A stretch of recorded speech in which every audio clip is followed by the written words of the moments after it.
નમસ્કાર મિત્રો, ટૂંક જ સમયમાં કંડક્ટરની પરીક્ષા આવી રહી છે, તો તેની તૈયારી સ્વરૂપે આ વિડીયોમાં આપણે 2018માં કંડક્ટરની પરીક્ષામાં પૂછાયેલા પ્રશ્નપત્રનું સંપૂર્ણ જવાબો સાથે સોલ્યુશન કરીશું, જેથી તમને કંડક્ટરની પરીક્ષામાં કેવા પ્રશ્નો પૂછાય છે તેનું માર્ગદર્શન મળી રહે. તો ચાલો શરૂ કરીએ 2018નું કંડક્ટરનું પ્રશ્નપત્ર વિથ સોલ્યુશન.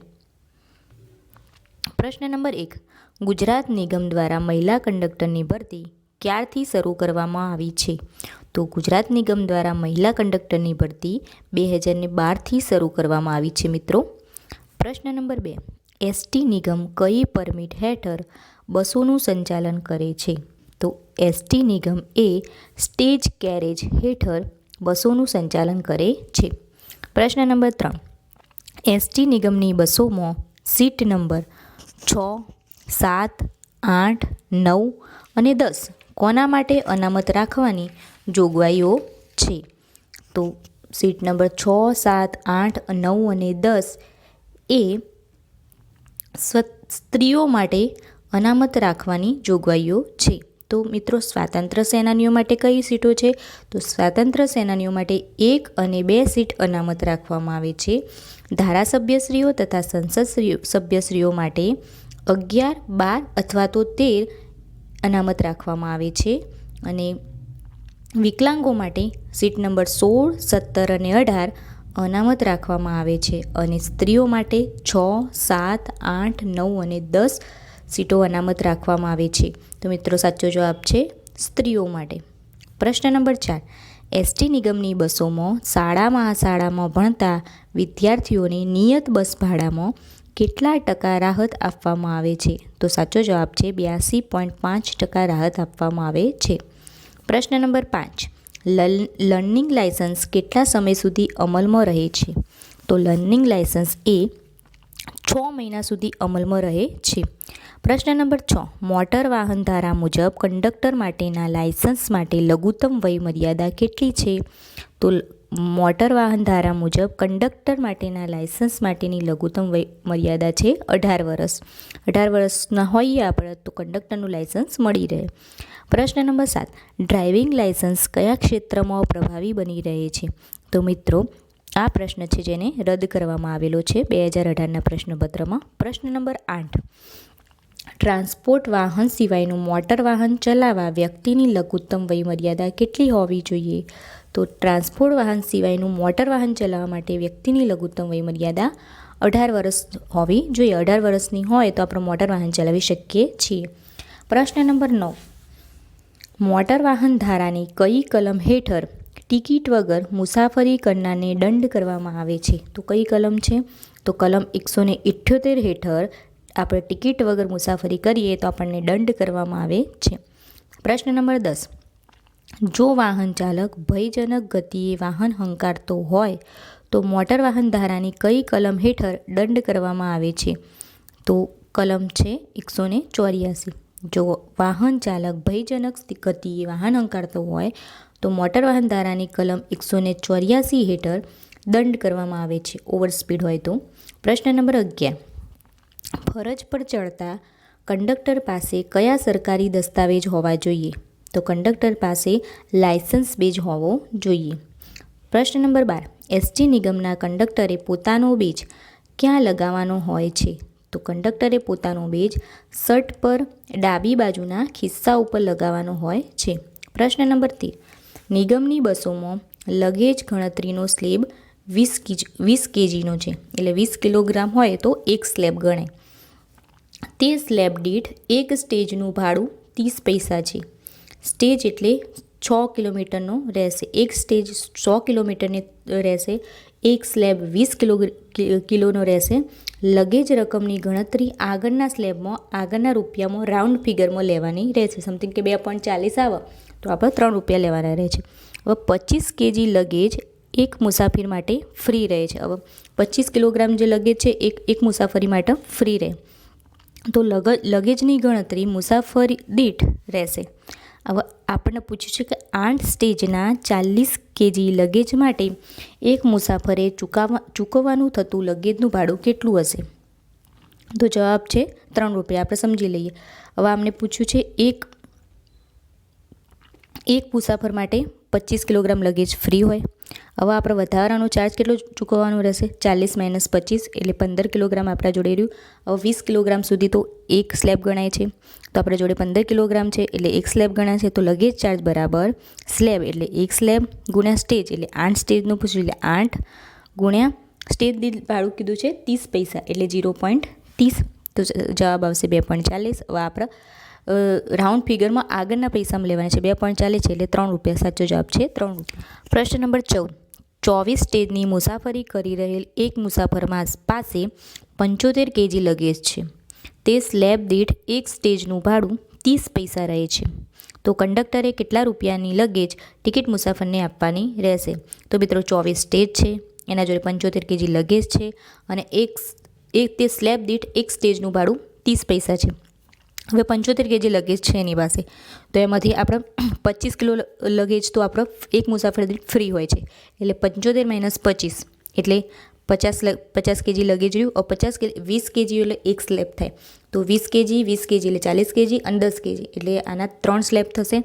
તો મુસાફરે આપવાનું જે લગેજ છે લગેજ ભાડું એટલે luggage charge equal to slab ગુણ્યા સ્ટેજ દીઠ લગેજ ભાડું. હવે સ્લેબ છે 3, સ્ટેજ છે 24 અને સ્ટેજ દીઠ લગેજ ભાડું 30 પૈસા હતું, જેને આપણે રૂપિયામાં કન્વર્ટ કરી એટલે 0.30 પૈસા 30 રૂપિયા. 3 ગુણ્યા 7.2 એટલે 21.6 જે રાઉન્ડ ફિગરમાં લેવાનું હોય છે, આગળના રાઉન્ડ ફિગરમાં લેવાનું હોય છે એટલે 22 રૂપિયા. તો સાચો જવાબ છે 22 રૂપિયા. હવે 15. પ્રશ્ન નંબર 15. 4 સ્ટેજની લોકલ સર્વિસનું ભાડું એક મુસાફર માટે કેટલું થાય? તો મુસાફરી ભાડું બરાબર મુસાફરોની સંખ્યા એટલે એક સ્ટેજ દીઠ એટલે કેટલા 4 સ્ટેજ આપેલા છે અને સ્ટેજ દીઠ ભાડું આપેલું છે 4.85 એટલે જવાબ આવે 19.4 જે આગળના રૂપિયામાં રાઉન્ડ ફિગરમાં લેવાનું હોય છે એટલે 20 રૂપિયા. એટલે સાચો જવાબ છે 20 રૂપિયા. પ્રશ્ન નંબર 16. 7.5 સ્ટેજનું લોકલ સર્વિસમાં 2 આખી ટિકિટવાળા અને 2 અડધી ટિકિટવાળા મુસાફરોનું એક ગ્રુપ મુસાફરી કરી રહેલ છે.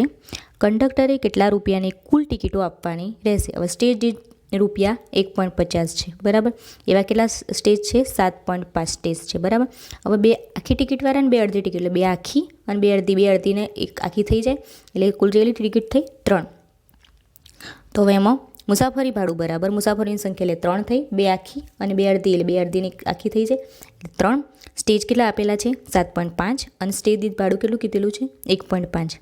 તો એનો આપણે ગુણાકાર કરીએ તો 33.75 રૂપિયા જે આગળના રૂપિયામાં રાઉન્ડ ફિગરમાં લેવાના એટલે 34 રૂપિયા. સાચો જવાબ છે 34 રૂપિયા. પ્રશ્ન નંબર 17. 18 સ્ટેજની મુસાફરી લોકલ સર્વિસમાં એક મુસાફર ભાઈ મુસાફરી કરી રહે છે. કંડક્ટરે કેટલા રૂપિયાની ટિકિટ આ મુસાફરને આપવાની રહેશે? ભાડાનો દર આપેલો છે 3.30 રૂપિયા પર સ્ટેજ. તો મુસાફરી ભાડું બરાબર મુસાફર ગુણ્યા સ્ટેજ ગુણ્યા જેટલા સ્ટેજ દીઠ ભાડું થતું હોય, તો એનો સાચો જવાબ આવશે 18 ગુણ્યા 3.30 એટલે 59.4 એટલે કે 60 રૂપિયા. પ્રશ્ન નંબર 18. એક મુસાફર નિગમની લોકલ બસમાં 180 કિલોમીટરની મુસાફરી કરી રહેલ છે, તો તે પ્રવાસીને કંડક્ટરે કેટલા રૂપિયાની ટિકિટ આપવામાં આવશે? ભાડાનો દર આપેલો છે સ્ટેજ દીઠ, પણ આપણને સ્ટેજ નહીં આપેલા એટલે કિલોમીટર આપેલા. હવે 6 કિલોમીટર બરાબર એક સ્ટેજ થાય, તો 180 ભાગ્યા 6 કરવાના એટલે આપણને મળશે 30 સ્ટેજ મળી જાય. મુસાફર છે 1 અને સ્ટેજ દીઠ ભાડું છે 1.20 રૂપિયા, તેનો ગુણાકાર કરીએ એટલે 36 રૂપિયા. તો સાચો જવાબ છે 36 રૂપિયા. પ્રશ્ન નંબર 19. પ્રાથમિક ચિકિત્સાના નિયમો ABC પૈકી બીનો અર્થ શું થાય છે? તો બીનો અર્થ થાય છે બ્રીથિંગ, તો એનો અર્થ થાય છે એરવે, બીનો અર્થ થાય છે બ્રીથિંગ અને સીનો અર્થ થાય છે સર્ક્યુલેશન. પ્રાથમિક ચિકિત્સાના નિયમો છે ABC, એમાં એનો અર્થ થાય છે એરવે, બીનો અર્થ થાય છે બ્રીથિંગ અને સીનો અર્થ થાય છે સર્ક્યુલેશન. પ્રશ્ન નંબર 20. કયો ઓપ્શન આપમેળે સામાન્ય ટાઈપિંગ સ્પેલિંગમાં થતી ભૂલો સુધારે છે? તો સામાન્ય ટાઈપિંગમાં જે સ્પેલિંગમાં થતી ભૂલો હોય એ સુધારે તો એ ઓપ્શન છે ઓટો કરેક્ટ. સાચો જવાબ છે ઓટો કરેક્ટ. પ્રશ્ન નંબર 21. વેબ કન્ટેન્ટ પ્રદર્શિત કરવા માટે કઈ ભાષાનો ઉપયોગ થાય છે? તો વેબ કન્ટેન્ટ પ્રદર્શિત કરવા માટે HTML ભાષાનો ઉપયોગ થાય છે. પ્રશ્ન નંબર 22. સ્પ્રેડશીટમાં આલેખ ઉમેરવા કયા મેનુનો ઉપયોગ થાય છે? તો સ્પ્રેડશીટમાં આલેખ ઉમેરવા માટે ઇન્સર્ટ પ્લસ ચાર્ટ મેનુનો ઉપયોગ કરવામાં આવે છે. પ્રશ્ન નંબર 23. કેલ્સીમાં બનાવેલ વર્કશીટનું અનુલંબન શું હોય છે? તો કેલ્સીમાં બનાવેલ વર્કશીટનું અનુલંબન .ods હોય છે.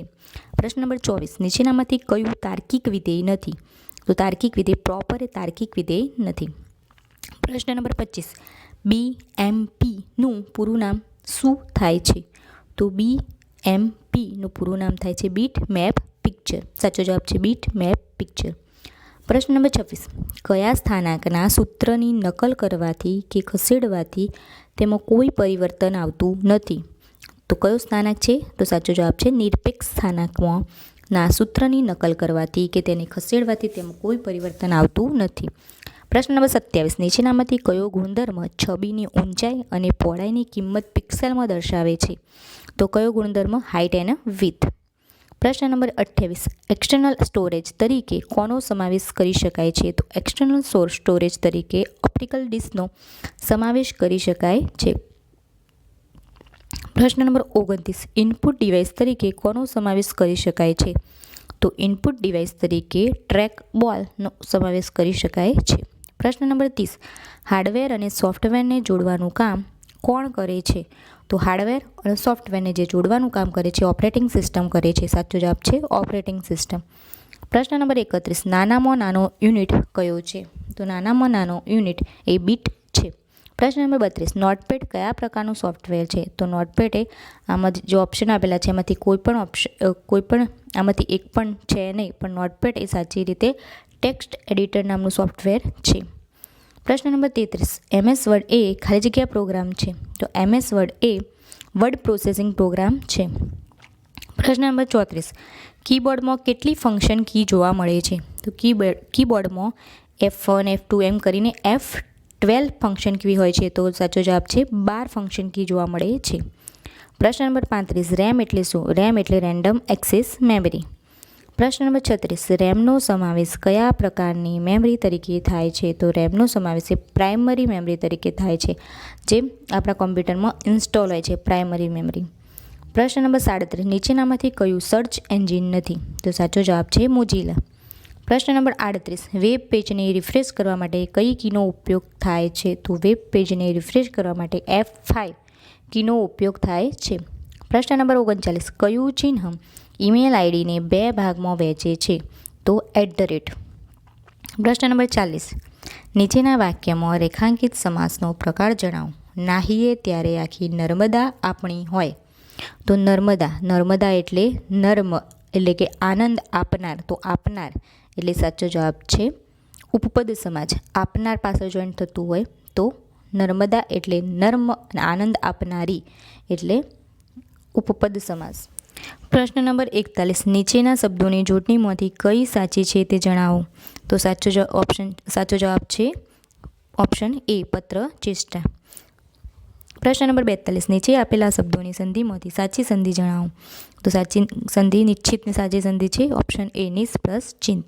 પ્રશ્ન નંબર 43. નીચેના વાક્યોમાંથી કયું વાક્ય ભાવે વાક્ય નથી? તો સાચો જવાબ છે બી. કાળુને હસવું આવ્યું એ ભાવે વાક્ય નથી. પ્રશ્ન નંબર 44. નીચે આપેલા શબ્દોમાંથી સાચો વિરોધાર્થી શબ્દ શોધીને લખો. તો સમજણ. તો સાચો જવાબ છે ગેરસમજણ. સમજણનો વિરોધી શબ્દ છે ગેરસમજણ. પ્રશ્ન નંબર 45. નીચે આપેલા શબ્દોમાંથી સાચો પર્યાય શબ્દ શોધીને લખો. તો ખોભણ. તો ખોભણનો સાચો પર્યાય શબ્દ છે ગુફા. પ્રશ્ન નંબર 46. નીચે આપેલા વાક્યનો છંદ ઓળખાવો. હવે આપણને લાંબા જોડે ટૂંકો જાય, મળે નહીં તો માંદો થાય. હવે આપણે ચોપાઈ, તો ચોપાઈ એ માત્રા મેળ છંદ છે. હવે દરેક ચરણમાં ચોપાઈમાં 15 માત્રાઓ હોય છે. તો આપણે માત્રા ગણીએ લાંબાની. તો 1 2 3 4 5 6 7 8 9 10 11 12 13 14 15 થઈ ગઈ. પછી 1 2 3 4 5 6 7 8 9 10 11 12 13 14 અને 15 એટલે 15 15 થઈ જાય. દરેક ચરણમાં 15 માત્રા હોય છે. એટલે આનો સાચો જવાબ છે ચોપાઈ. પ્રશ્ન નંબર 47. નીચે આપેલા રૂઢિપ્રયોગનો સાચો અર્થ જણાવો. તો જાદુઈ લાકડી ફરવી. તો સાચો જવાબ છે ચમત્કાર કરવો. પ્રશ્ન નંબર 48. નીચે આપેલા વાક્યનો અલંકાર ઓળખાવો. જમીન પર પૃથ્વી વલ્લભનું સબ સુંદાઈને રોટલો બની પડ્યું હતું. તો સબના રોટલા સાથે ઇક્વલ ટુ કરી દીધેલું છે. તો એનો સાચો જવાબ આવે રૂપક ઉપમેય અને ઉપમાન બંનેને સરખા બતાવ્યા હોય તો રૂપક અલંકાર આવે છે. તો આમાં સબ અને રોટલો બેને સરખા બતાવ્યા હોય તો રૂપક અલંકાર. તો સાચો જવાબ છે રૂપક. પ્રશ્ન નંબર 49. નીચે આપેલા શબ્દ સમૂહ માટે એક શબ્દ આપો. પૃથ્વી અને આકાશની જ્યાં સંધિ દેખાતી હોય તે રેખા. તો સાચો જવાબ છે ક્ષિતિજ. પ્રશ્ન number 50. Boys do this task. Boy do this task yourself. પ્રશ્ન નંબર 51. સજના ખાલી જગ્યા her journal by next week. તો નેક્સ્ટ વીક કીધેલું છે એટલે વિલ હેવ સબમિટેડ. પ્રશ્ન નંબર 52. ધ મેસેજ ખાલી જગ્યા to the doctor in time. તો to the doctor in time એટલે ઇજ સેન્ડ. પ્રશ્ન નંબર 53. ધ બોય જમ્પ્ડ ખાલી જગ્યા ધ રિવર ફોર સ્વિમિંગ. અંદર રહેલું હોય તો ઇન આવે પણ આ તો જમ્પ્ડ કર જ એટલે ઇન્ટુ. તો into the river for swimming. પ્રશ્ન number 54. Always drink boil water if you want to ખાલી જગ્યા yourself from falling ill. તો સાચો જવાબ છે પ્રિવેન્ટ. પ્રશ્ન number 55. The manager ask Kavita if she had rejected his proposal. તો ઓપ્શન એ સાચું છે. પ્રશ્ન નંબર 56. ખાલી જગ્યા when the students rush out of the class. તો સાચો જવાબ છે હાર્ડલી હેડ ધ બેલ રંગ. પ્રશ્ન નંબર 57. જે આપણને સેન્ટેન્સ આપેલું છે એને એરેન્જ કરવાનું છે. તો આમાં સાચો જવાબ આવશે પહેલો આવશે 3 નંબરનું સેન્ટેન્સ એટલે all the machinery of the system has been sent in motion. પ્રશ્ન number 58. Our prime minister fill blanks recently ખાલી જગ્યા જાપાન. તો સાચો જવાબ છે હેઝ વિઝિટેડ. પ્રશ્ન નંબર 59. સમિટ. આપણે સમિટ કહીએ છીએ ને તો સમિટ એટલે સૌથી ઊંચું. તો એનો સાચો એના રિલેટેડ કયું છે તો પીક. એ પીક એટલે કે પીક પોઈન્ટ ઉપર પહોંચે એટલે સૌથી ઊંચું. સમિટ એટલે પીક. પ્રશ્ન નંબર 60. 30 સંતરા અને 75 સફરજનની કુલ ખરીદ કિંમત ₹510 છે. 30 સંતરા અને 75 સફરજનની કુલ ખરીદ કિંમત આપણને 510 આપેલી છે. હવે એક સફરજનની સરેરાશ ખરીદ કિંમત ₹2 આપેલી છે. તો સંતરાની સરેરાશ ખરીદ કિંમત શોધવાની છે. તો આપણે જોઈ લઈએ એક વખત. જો ધારો કે એક સંતરાની ખરીદ કિંમત x છે અને એક સફરજનની ખરીદ કિંમત y છે. હવે તો આપણને માહિતી મુજબ 30 સંતરા અને 75 સફરજનની ટોટલ આપેલી છે 510 એટલે 30x + 75y = 510. હવે આપણે સફરજનની કિંમત આપેલી છે ₹2 એટલે વાયમાં આપણે ₹2 મૂકી દઈએ એટલે 30x + 75 × 2 = 510 એટલે 30x + 150 = 510. સાદું રૂપ આપીએ એટલે x = 12 આવે એટલે સંતરાની ખરીદ કિંમત મળી આપણને ₹12. સાચો જવાબ છે ₹12. એ જ રીતે 49/4 માઇનસ છગડીયા કૌંસમાં 11/2 માઇનસ નાના કૌંસમાં 9/4 માઇનસ 3/2 નાનો કૌંસ પૂરો અને છગડીયો કૌંસ પૂરો. તો કેટલા થાય? તો એનો સાચો જવાબ છે પહેલાં વખત આપણે સમજૂતી જોઈ લઈએ. તો 49/4 માઇનસ છગડીયા કૌંસમાં 11/2 માઇનસ 9/4 માઇનસ 3/2 છગડીયો કૌંસ પૂરો. હવે પહેલાં આપણે તો નાના કૌંસનું સાદું રૂપ આપીએ. તો નાના કૌંસનું સાદું રૂપ આપીએ એટલે 4 લસા લઈએ 9 માઇનસ 6 થાય ઉપર એટલે 11/2 અને 3/4 જવાબ આવ્યો. હવે છગડીયો કૌંસનું પહેલું સાદું રૂપ આપી દઈએ તો નીચે 4 લસા કરીએ એટલે ઉપર આ બે છે તો એના ઉપર 2થી ગુણવા પડે એટલે 22 માઇનસ 3 એટલે 19/4 આવે. એનું સાદું રૂપ આપીએ એટલે 7.1/2 જવાબ આવે. બરાબર. પછી 62. જો A જેમ B = 3/4 અને B જેમ C = 6/5 હોય તો A જેમ C શું થાય? તો A જેમ સાચો જવાબ છે 9/10. એ સમજૂતી આપેલી છે મિત્રો જોઈ લેજો. પ્રશ્ન નંબર 63. 2 પાઇપ A અને B અનુક્રમે 10 કલાક અને 15 કલાક ટાંકી ભરી શકે છે. જો બંને પાઇપ એકસાથે ચાલુ કરવામાં આવે તો ટાંકી ભરવા માટે જરૂરી સમય ગણો. તો એના માટે એક સૂત્ર છે કે xy / x + y. તો x આપણને આપેલું છે 10 એટલે કે 10 કલાકમાં પેલું 15 કલાકમાં. તો 10 × 15 = 10 + 15 150/25 એટલે 6 કલાકમાં બંને ભેગા થઈને 6 કલાકમાં ટાંકી ભરી શકે. રમણ 10 કિલોમીટર/કલાકની ઝડપે સાયકલ ચલાવી સ્કૂલે જાય છે. તો સ્કૂલના નિર્ધારિત સમય કરતાં 6 મિનિટ મોડો પહોંચે છે. બીજા દિવસે તે 12 કિલોમીટર પ્રતિ કલાકની ઝડપે સાયકલ ચલાવી નિર્ધારિત સમય કરતાં 9 મિનિટ વહેલો પહોંચે છે. તો રમણના ઘરેથી સ્કૂલનું અંતર જણાવો. તો એના માટે વખત જોઈ લઈએ. ઝડપનો ગુણાકાર ભાગ્યા ઝડપનો તફાવત ગુણ્યા સમયનો તફાવત કલાકમાં. હવે જોઈ લઈએ. 12 ગુણ્યા 10 એટલે આપણને ઝડપ આપેલી છે 12 કિલોમીટર. 10 કિલો 12 ગુણ્યા 10 કરતાં નીચે ઝડપનો તફાવત એટલે 12 - 10. ઉપર સમયનો તફાવત એટલે 15 ભાગ્યા 60 એટલે 2 ગુણ્યા 15 ભાગ્યા 2 એટલે 15 કિલોમીટર જવાબ આવે. 2 ઉડી જાય એટલે બરાબર. એટલે 15 કિલોમીટર સાચો જવાબ છે ડિસ્ટન્સ. પ્રશ્ન નંબર 65. નીચે આપેલા વિકલ્પોમાં 4માંથી 3 શબ્દો ફ્રેન્ડશીપને શબ્દને અમુક રીતે અનુસરે છે. જે શબ્દ બાકીના 3 શબ્દોથી આ રીતે અનુસરણમાં અલગ પડતા હોય તો તે શબ્દ શોધો. તો આ પ્રશ્નને 2018ના પ્રશ્નપત્રમાં રદ કરવામાં આવેલ છે. પ્રશ્ન નંબર 67. જો લાયનેસને સ્ટાર, પ્રશ્નાચિહ્ન, હેશ, $, તરીકે અને મેનને તીર, @ તરીકે ઓળખાવવામાં આવે તો મિશનને કઈ રીતે ઓળખી શકાય? તો આપણે એક વખત જોઈ લઈએ. લાયન માટે સ્ટાર, O માટે પ્રશ્નાચિહ્ન, I માટે હેશટેગ, N માટે @, E માટે આલ્ફા, S માટે $, અને M માટે તીર છે.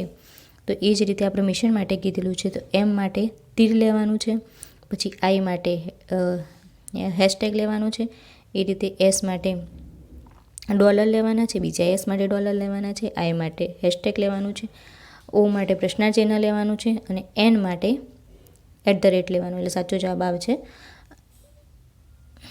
67. નીચે આપેલા આંકડાકીય શ્રેણીમાં એવા બે બેકી અંકોની સંખ્યા શોધો જે એકી અંકોની આગળ હોય પણ જેની તુરંત પાછળ બેકી અંક ન હોય. તો 5, 3, 4, 8, 9, 7, 1, 6. 5, 3, 2, 9, 8, 7, 3, 5 આપેલા છે. તો એનો સાચો જવાબ છે 1 પણ નહીં.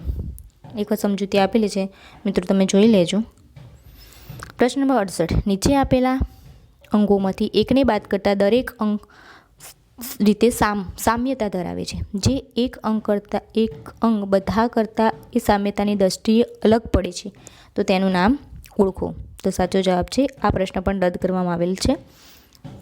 અગ્નિશિતે નીચે આપેલ વેન આકૃતિમાં એવા ડોક્ટર્સની સંખ્યા શોધો જે ખેલાડી પણ હોય અને કલાકાર પણ, એટલે રાઉન્ડમાં બી હોય અને લંબચોરસમાં બી હોય અને મોટા લંબચોરસમાં બી હોય. તો એ એક જ હશે 7. તો સાચો જવાબ છે 7. નીચે પૈકી કયો ચેતાકોષનો મહત્વનો ઘટક છે? તો સાચો જવાબ છે કોશકાય. પ્રશ્ન નંબર 71. મેથિલી, ભોજપુરી અને ભાગની કયા રાજ્યમાં બોલાતી બોલીઓ છે? તો આ પ્રશ્ન 2018ના પ્રશ્નપત્રમાં રદ કરવામાં આવેલ છે. પ્રશ્ન નંબર 72. ભારતમાં બીજા નંબરનું લાંબુ રેલવે પ્લેટફોર્મ ગુજરાતના કયા શહેરમાં છે? તો સાચો જવાબ આ પ્રશ્ન પણ 2018ના પ્રશ્નપત્રમાં રદ કરવામાં આવેલ છે. પ્રશ્ન નંબર 73. ઉત્તરાર્ધ મહોત્સવ ક્યાં ઉજવાય છે? તો ઉત્તરાર્ધ મહોત્સવ એ મોઢેરામાં ઉજવવામાં આવે છે. પ્રશ્ન નંબર 74. 69માં પ્રજાસત્તાક પર્વની ઉજવણી રાજ્યપાલ શ્રી OP કોહલીએ કયા શહેરમાં કરી છે? મિત્રો આ કરંટ અફેર્સ જે તે 2018નું કરંટ અફેર્સનો પ્રશ્ન છે. તો સાચો જવાબ છે મહેસાણામાં. 69માં પ્રજાસત્તાક પર્વની ઉજવણી એ વખતના રાજ્યપાલ શ્રી હતા OP કોહલી, જેમણે મહેસાણામાં કરી હતી. પ્રશ્ન નંબર 75. પ્રધાનમંત્રી ઉજ્જવલા યોજનાનો પ્રારંભ ક્યારે કરવામાં આવ્યો? તો 1 મે 2016ના રોજ કરવામાં આવ્યો. પ્રશ્ન નંબર 76. દેવભૂમિ દ્વારકા જિલ્લાનું મુખ્ય મથક જણાવો. તો દેવભૂમિ દ્વારકા જિલ્લાનું મુખ્ય મથક છે ખંભાળિયા. પ્રશ્ન નંબર 77. 58માં ગુજરાત ગૌરવ દિનની ઉજવણી કયા શહેરમાં કરવામાં આવી હતી? તો આ પણ મિત્રો કરંટ અફેરનો પ્રશ્ન છે 2018નું. તો એનો સાચો જવાબ છે ભરૂચ. પ્રશ્ન નંબર 78. સેવા સેતુ કાર્યક્રમનો પ્રારંભ મુખ્યમંત્રી વિજય રૂપાણીએ ક્યાંથી કરાવ્યો હતો? તો સાચો જવાબ છે ભુજોડી, કચ્છ. તો એ વખતે 2018માં મુખ્યમંત્રી હતા વિજયભાઈ રૂપાણી સાહેબ. એ વખતનો આ પ્રશ્ન છે, એ વખતના કરંટ અફેરનો પ્રશ્ન છે. તો ભુજોડી, કચ્છથી સેવા સેતુ કાર્યક્રમનો એ વખતે પ્રારંભ કરવામાં આવ્યો હતો. પ્રશ્ન નંબર 79. દેશના કર માળખામાં અમૂલ પરિવર્તન લાવનાર GST બિલ ક્યારથી અમલમાં આવ્યું? તો GST બિલ એ 1 જુલાઈ 2017થી અમલમાં આવ્યું છે. પ્રશ્ન નંબર 80. બંસીલાલ વર્મા નામના ગુજરાતના કાર્ટૂનિસ્ટ કયા નામે જાણીતા છે? બંસીલાલ વર્માનું જે હુલામણું નામ કહેવાય એ છે ચકોર, એટલે ચકોરના નામથી જાણીતા છે બંસીલાલ વર્મા. ગુજરાતના કાર્ટૂનિસ્ટ છે. પ્રશ્ન નંબર 81. ગંગાના પ્રવાહનો એક ફાંટો પશ્ચિમ બંગાળમાં ભાગીરથીથી હુગલીના નામે ઓળખાય છે, જ્યારે બીજો ફાંટો બાંગ્લાદેશમાં પ્રવેશે છે તે કયા નામે ઓળખાય છે? તો એ સાચો જવાબ છે પદ્મા. પદ્માના નામે ઓળખાય છે ગંગાનો બાંગ્લાદેશનો જે પ્રવેશે છે તે વખતે. પ્રશ્ન નંબર 82. કયું શહેર ગંગા અને સિંધુ નદી વચ્ચે જળ વિભાજકનું કામ કરે છે? તો સાચો જવાબ છે અંબાલા. અંબાલા એ ગંગા અને સિંધુ નદી વચ્ચે જળ વિભાજકનું કામ કરે છે. પ્રશ્ન નંબર 83. પૃથ્વીની સપાટીથી ઊંચે જતા સરેરાશ 1000 કિલોમીટરે કેટલું તાપમાન ઘટે છે? તો સાચો જવાબ છે 6.5°C જેટલું તાપમાન ઘટે છે. પ્રશ્ન નંબર 84. બે ક્રમિક અક્ષાંશો વચ્ચેનું અંતર કેટલું હોય છે? તો બે ક્રમિક અક્ષાંશો વચ્ચેનું અંતર 111 કિલોમીટર હોય છે. પ્રશ્ન નંબર 85. 22 એપ્રિલ કયા દિવસ તરીકે મનાવવામાં આવે છે? તો 22 એપ્રિલે વિશ્વ પૃથ્વી દિવસ તરીકે મનાવવામાં આવે છે. પ્રશ્ન નંબર 86. સમગ્ર વિશ્વમાં જીવસૃષ્ટિની 15 લાખ પ્રજાતિઓ નોંધાઈ છે, જે પૈકી કેટલી પ્રજાતિઓ ભારતમાં જોવા મળે છે? તો 81 અને 81,251 પ્રજાતિઓ ભારતમાં જોવા મળે છે. સમગ્ર વિશ્વમાં જીવસૃષ્ટિની 15 લાખ પ્રજાતિઓ નોંધાઈ છે, એ પૈકી 81,251 પ્રજાતિઓ ભારતમાં જોવા મળે છે. પ્રશ્ન નંબર 87. એશિયાઈ સિંહોના સંરક્ષણ માટેની સિંહ પરિયોજના ગીરમાં ક્યારથી શરૂ કરવામાં આવી છે? તો 1972થી શરૂ કરવામાં આવી છે. પ્રશ્ન નંબર 88. નીચેના પૈકી કયું વિધાન ખોટી વિગતો દર્શાવે છે? 4 ઓપ્શન આપેલા છે, જેમાં ખોટી વિગત કયું વિધાન દર્શાવે છે? તો જંગલી ભેંસ ડાંગ જિલ્લાના ગીચ જંગલોમાં જોવા મળે છે, આ ખોટી વિગતો દર્શાવે છે. પ્રશ્ન નંબર 89. કૃષ્ણરાજ સાગર બહુહેતુક યોજના કઈ નદી પર બાંધવામાં આવેલી છે? તો કૃષ્ણરાજ સાગર બહુહેતુક યોજના એ કાવેરી નદી પર બાંધવામાં આવેલી છે. તો કૃષ્ણા નદી પર કઈ યોજના છે? તો કૃષ્ણા નદી ઉપર નાગાર્જુન સાગર બંધ બાંધવામાં આવેલું છે. પ્રશ્ન નંબર 90. ક્રાયોલાઇટ નામનું ખનિજ વિશ્વમાં માત્ર ખાલી જગ્યામાં મળી રહે છે? તો ગ્રીનલેન્ડમાં મળી રહે છે. પ્રશ્ન નંબર 91. નીચેના પૈકી કયું વિધાન ભવાઈ સંદર્ભે સાચું નથી? તો 4 ઓપ્શન આપેલા છે, એમાં સાચો જવાબ છે ભવાઈના પાત્રો જવનિકા નામના પડદા પાછળથી પ્રવેશ કરે છે. આ વિધાન સાચું નથી. પણ કયા સાચા છે? તો 700 વર્ષ જૂની વિશિષ્ટ પ્રકારની નાટ્યકથા છે, સાચું છે. પછી ભૂંગળ વાદ્ય સાથે ભજવાતું સંગીત પ્રધાન નાટક છે, એ બી સાચું છે. અસાઈ ઠાકર દ્વારા તેની શરૂઆત કરવામાં આવેલી હતી ભવાઈની, એ પણ સાચું છે. તો ખોટું કયું છે? તો ભવાઈના પાત્રો જવનિકા નામના પડદા પાછળથી પ્રવેશ કરે છે, એ વિધાન ખોટું છે. પ્રશ્ન નંબર 92. દૂતવાક્યમ કર્ણભાર અને ઉરુભંગ નાટકના રચયિતા કોણ હતા? તો એના રચયિતા હતા મહાકવિ ભાસ. પ્રશ્ન નંબર 93. ઉપનિષદ કાળમાં આર્ય સંસ્કૃતિ અને ધર્મના કેન્દ્ર તરીકે જાણીતું બનેલું વિદ્યા કેન્દ્ર કયું હતું? ઉપનિષદ કાળમાં આર્ય સંસ્કૃતિ અને ધર્મના કેન્દ્ર તરીકે જાણીતું બનેલું વિદ્યા કેન્દ્ર હતું વારાણસી, એટલે કે કાશી. પ્રશ્ન નંબર 94. ચાંપાનેરની સ્થાપત્ય કલા અને ઐતિહાસિક મહત્ત્વને ધ્યાને લઈ કઈ સાલમાં યુનેસ્કોએ તેની વૈશ્વિક વારસાના સ્થળોની યાદીમાં સમાવ્યું હતું? તો 2004માં ચાંપાનેરને યુનેસ્કોની યાદીમાં સમાવ્યું હતું. પ્રશ્ન નંબર 95. નંદા, ભદ્રા, જયા અને વિજયા શેના પ્રકારો છે? તો નંદા, ભદ્રા, જયા અને વિજયા એ વાવના પ્રકારો છે. પ્રશ્ન નંબર 96. પ્લાસીનું યુદ્ધ ક્યારે લડાયું હતું? તો મિત્રો પ્લાસીનું યુદ્ધ 23 જૂન 1757ના રોજ લડાયું હતું. મિત્રો સાચો જવાબ છે 23 જૂન 1757 પ્લાસીનું યુદ્ધ. પ્રશ્ન નંબર 97. ભારતના ચંદ્રનગર, મહી, કરાઈકલ અને પાંડેચેરી જેવા પ્રદેશો પર કઈ યુરોપિયન પ્રજાનું આધિપત્ય હતું? તો સાચો જવાબ છે ફ્રેન્ચ. પ્રશ્ન નંબર 98. સંયુક્ત રાષ્ટ્રોનું કાર્યાલય ક્યાં આવેલું છે? તો સંયુક્ત રાષ્ટ્રોનું કાર્યાલય એ ન્યુયોર્ક ખાતે આવેલું છે. પ્રશ્ન નંબર 99. દાંડીકૂચ દરમિયાન ગાંધીજી તથા તેમના સાથીદારોએ કુલ કેટલા દિવસની પદયાત્રા કરી હતી દાંડીકૂચ દરમિયાન? તો સાચો જવાબ છે 24 દિવસની પદયાત્રા કરી હતી. પ્રશ્ન નંબર 100. ગાંધીજીના આધ્યાત્મિક ગુરુ કોણ હતા? તો ગાંધીજીના આધ્યાત્મિક ગુરુ હતા શ્રીમદ રાજચંદ્ર. સાચો જવાબ છે શ્રીમદ રાજચંદ્ર. તો મિત્રો આ હતું 2018નું કંડક્ટરનું પ્રશ્નપત્ર. જો તમને આ વિડીયો ગમ્યો હોય તો વિડીયોને લાઇક કરજો, વિડીયોની નીચે કમેન્ટ કરજો અને અમારી ચેનલને સબસ્ક્રાઈબ કરજો તથા આ વિડીયોને વધુમાં વધુ શેર કરજો, જેથી આ વિડીયોનો લાભ તમારા તમામ મિત્રોને મળી રહે. Thank you.